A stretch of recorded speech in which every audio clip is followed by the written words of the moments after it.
Hi everyone, I'm the Rum. And I'm the Wine. We're a couple living here in Dublin, Ireland for the past 4 years.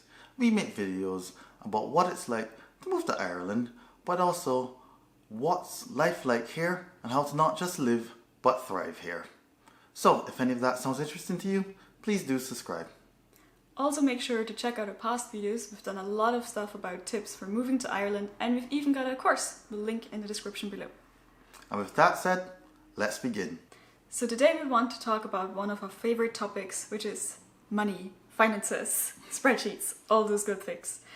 And what we did is we looked back at how our monthly costs of living have changed, because 2020 has changed everything, and we've done videos about our cost of living for like a couple like us in Dublin before, but we think it's time for an update because everything's different in 2020, and it makes sense for new expats to have updated data if you're trying to figure out what would be your cost of living if you move here. So we'll start off with the so-called FAT expenses, which is food, accommodation, transport, like your basic fixed costs that you need to pay and like they'll always have each month. So first of all, groceries. So we've been spending an average of 434 euros per month. Hard to say for a non-English speaker. And that cost did increase a lot since like the last video we did, largely because we've also kind of changed our eating habits. So what we do now is we have a weekly subscription to a vegetable box. I know, that's about the most Austrian sentence I could have been saying right now. But yeah, we get our vegetables like fresh from a farm, and that has really changed our diet. It is pricier than getting them from the supermarket, but they're fresh, and it's something important to us to include more vegetables in our diet. And we've also, in lockdown situations that we've had or we're currently back in, we started shopping more in convenience stores that are closer by but more expensive to avoid the bigger crowds in the bigger supermarkets.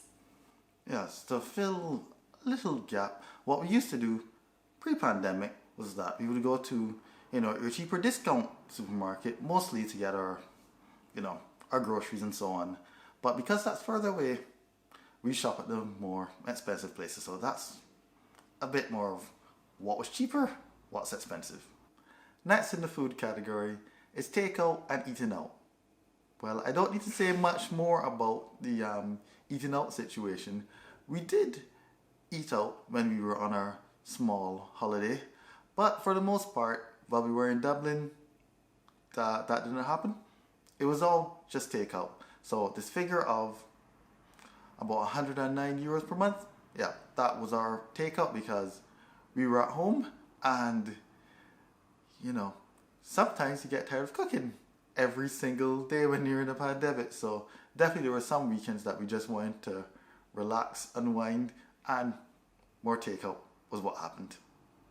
Another reason why this number looks so high, because you're probably thinking, that's a lot of takeout, was that before the pandemic started, I was actually going out on a lot of lunches with my colleagues at work. So, you're a Grand Canal dot. Stuff was expensive, so we were going out for a meal about every week.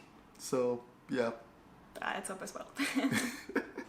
So for rent, we've got actually kind of, I hope, interesting numbers for you, because we now have the difference between our old flat, which was a 1-bedroom, and the new flat, which is a 2-bedroom, even though the locations are quite different. So the 1-bedroom flat that we used to live in was in the city centre versus the new flat that's really, really far out of the city centre, like literal edge of the city. So for the 1-bedroom flat, our rent at the beginning of the year was 1,612 euro, which is pretty average. If you know a bit about Dublin, you might know that in rent pressure zones, as a lot of areas here are, the maximum rent increase you can have is 4%. But what that also means is a lot of places just increase the rent every year by those 4%. So our rent was actually due to increase in April to 1,676, but we did get a bit lucky with the lockdown because they introduced the legislation that meant that while the highest levels of the lockdown were happening, landlords couldn't do any rent increases, so that affected us as well, even though we weren't moving or anything. So we did save a little bit of money there. But then from mid of the year, the rent did increase to the 676 euro. And now that we live in a 2-bedroom, further out of the city, we pay 1,990 euro. Definitely on the higher end, but we do have a lot of things included with the place here, because there's internet included, car park. Well, we don't have a car, but if we did, that would be included. There's also a gym included and a co-working space. Yeah, and even though we don't have a car, the car park was a big deal, because at the old apartment, getting a car park would have cost 100 euros extra per month. So more expensive, but a lot of amenities here that if it wasn't, pandemic time, we'd be making very good use of. Ooh, we forgot the cinema. There's some sort of cinema. There's a cinema room as well. Yeah. Next up, we have utilities. Now, if in our utility calculations, we've included electricity and internet. In the old flat, as well as the new one, we don't have any gas, so it's all electricity, and we include the internet because to us it's pretty much like a utility. Now, the internet cost us about 55 euros a month. In this new flat, of course, we wouldn't have that because it would be included in the rent. So from our calculations, it should save us a bit, because even though the internet is a lower speed package, it's okay for now to cover our needs. As for the electricity, well, this is quite obvious. We spent all the time at home.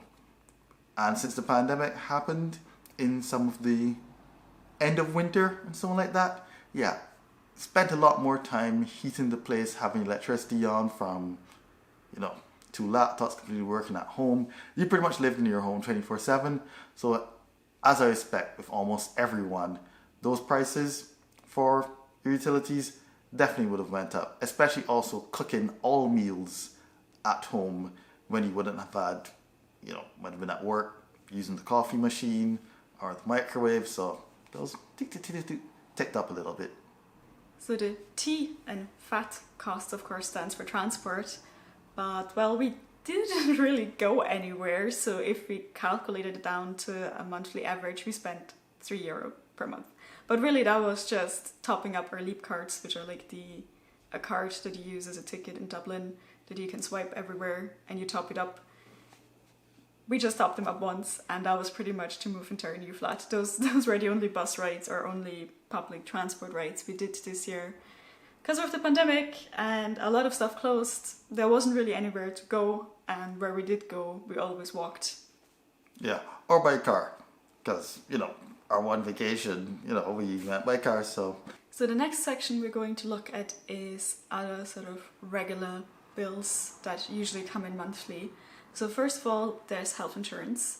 So I have health insurance with my employer, but as a bonus, I get to put the rum on that health insurance as well. We still have to pay the premium for the rum ourselves, but the rate is much cheaper than if we went to a health insurance just as an individual and asked for a rate, because it's still the same corporate group rate that we get. So that is €117 per month for a quite large range of coverage. And then also we have additional dental insurance for one person, that is me, which is €21 per month. And since I do have to get more regular checkups because some issues I have, for me it works out pretty much that I'm break even, you could say, with the dental costs that the basic dental costs I can expect per year. Next up, we have our mobile phones. So we're both on prepaid. So the wine, she's on Tesco, is it? Yes, with 15. Yeah, Tesco SIM cards. Yeah, and I'm on 3. I keep saying dry because, Austria. But yeah, and that's 20. Why have I not changed to a cheaper thing? I don't know. Laziness. Oh wait, no. I remember, we did this in the last one. I used to get special bonuses, like cheaper tickets to go to the cinema, which fortunately isn't happening anymore, so yeah. I'll have to look into that. Also, the next number we have is subscriptions, and that is €60. Now, as digital people, we have a lot of subscriptions, especially family ones. So there's a family Netflix, there's a family Spotify, and a whole host of other stuff, going from fitness apps to budget apps to Microsoft products. Yeah, there's a lot there. So even though subscriptions are high, it's usually, we kind of saved on it because we usually do some of the annual plans and some discounts and so on like that. So that And helps us also, out. as a couple, taking the family plan is always so much cheaper than having 2 individual Netflix accounts or 2 individual Spotify accounts. Yep, definitely. And also on the list we have career. So during part of this year I was thinking, yeah, I'm a front-end developer, let me brush up on some skills. Yeah, so that's what it is. Pretty much a ongoing subscription to a huge set of courses. So that's me. It's expensive, but it's for your career. That usually multiplies in, bonuses there as you move up. So that's perfectly fine with me. I just wish that I had more time to do it. And lastly on this list, part of it, well, not the whole list, but this section of the list, we have fees and charges. Now this is random miscellaneous charges for stuff such as parcel motel. We use that to get some more deliveries from Amazon and where else have you, like a PO box. So there's charges on that, as well as miscellaneous bank charges, as well as other small stuff that we generally put in this category, which are more or less one-off things that happen. Our third big category is once-off purchases that we tried to average out to what they would be once per month to get an idea of what you would be spending maybe per month, or sometimes you don't spend something for a month in that category and then you spend twice as much the next month. So these are a bit more flexible costs that we tried to find an average for. And first of all, there's clothing. We spend about €40 per month this year on clothing. A lot of it was more sort of functional hiking clothing for the trip that we went on. We were going to buy some other clothes, like a spring jacket that we never ended up buying because it was locked down where we were gonna go. So we spring went past and we didn't buy it. So there's maybe some purchases we'll then have to do next year because we didn't do them this year. One thing that did increase our cost of clothing this year is buying reusable masks. We bought a few ones until we found ones that we liked, so that ended up to cost quite quickly. We put it in the clothing category because at this point ultimately we think that's what it is. It's like just another piece of your wardrobe. So that's at least one cost we won't have next year, because now we have our array of different masks that fit differently depending on which activity we're doing that we like, that we can go to. Next on the list, we have gifts, and that comes out at about €17 per month. Pretty self-explanatory, people have birthdays, so you give them gifts. And also we have donations, and that's about €14 per month. Yeah, there was a lot of stuff to donate to this year, including, because we both donated to, like, for example, Black Lives Matter initiatives, as well as some other, things towards treatments and stuff that we've seen for people. So since we're at home, we're a lot more giving this year, so yay. Our entertainment costs are pretty low this year at about €12 average per month. Mostly that is ebooks and Patreon subscriptions. We do already have like our main entertainment subscriptions like Netflix, Spotify, all those things in the subscription category, so we kind of differentiate between the more one-off purchases like an ebook versus the usual just standing subscription. So a category that we didn't expect to be, so empty this year, but we've still got a little something there with about €30 per month. That is pretty much the cost of our entire trip to Cork, broken down into a monthly cost.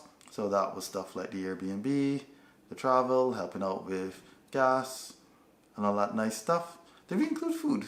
Yes. So it's anything we would have spent, from food to buying postcards, stuff like that. Yep.